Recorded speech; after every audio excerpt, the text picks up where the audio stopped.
एक बार बादशाह अकबर ने बीरबल की बुद्धि की परीक्षा लेनी चाहिए। उन्होंने बीरबल से पूछा, बीरबल, क्या बुद्धि की खेती की जा सकती है? बीरबल कुछ सोचते हुए बोला, जी हुजूर, जरूर की जा सकती है। यह सुनकर अकबर बोले, तो ठीक है, तुम बुद्धि की खेती करो और उसका फल हमें उपहार में दो। बीरबल बोले, जैसा जहांपनाह का हुक्म। मैं जल्दी ही बुद्धि की खेती करके उसका पहला फल आपको भेंट करूंगा। सभी दरबारी अकबर और बीरबल की बातें सुन रहे थे। वे हैरान थे कि बीरबल बुद्धि की खेती कैसे करेंगे और कैसे बुद्धि का फल बादशाह को भेंट करेंगे। दरबार के समाप्त होने पर बीरबल सीधे राजमाली के पास जा पहुंचे और बोले, माली, राज उद्यान में कद्दू की बेलों पर क्या कद्दू आ रहे हैं?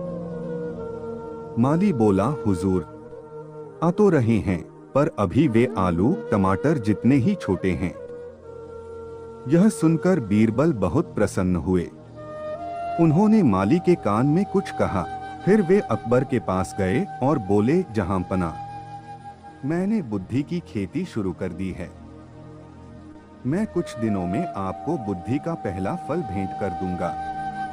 कुछ दिनों के बाद बीरबल राज उद्यान में फिर गए। वहां माली ने छोटे छोटे कद्दुओं को घड़े के अंदर डाल रखा था। यह देखकर बीरबल वापस लौट आए। उधर कद्दू मटकों में ही बड़े होने लगे। कुछ दिनों बाद कद्दू इतने बड़े हो गए कि पूरे मटकों में समा गए। अब उन्हें मटकों को तोड़े बिना नहीं निकाला जा सकता था। यह देखकर बीरबल ने सारे कद्दू मटकों सहित कटवा लिए और अकबर के पास संदेश भिजवाया कि कल सुबह मैं बुद्धि का पहला फल लेकर दरबार में आ रहा हूँ। अगले दिन दरबार में सब बेसब्री से बीरबल का इंतजार करने लगे।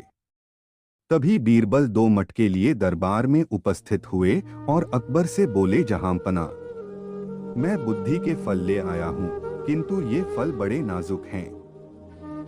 याद रहे, इन मटकों में से फल निकालते समय न तो बुद्धि का फल कटे और न ही मटके फूटें। यह सुनकर बादशाह हैरान रह गए। उन्होंने मटके में झांक कर देखा तो वे बहुत हंसे। वे बीरबल की बुद्धिमानी से बहुत प्रसन्न हुए। सभी दरबारी भी बीरबल की प्रशंसा करने लगे। शिक्षा, यह कहानी हमें यही शिक्षा देती है कि बुद्धिबल के सहारे असंभव को भी संभव किया जा सकता है। बुद्धि की कहीं खेती नहीं होती, पर बीरबल ने अपनी बुद्धि चातुर्य से यह भी कर दिखाई।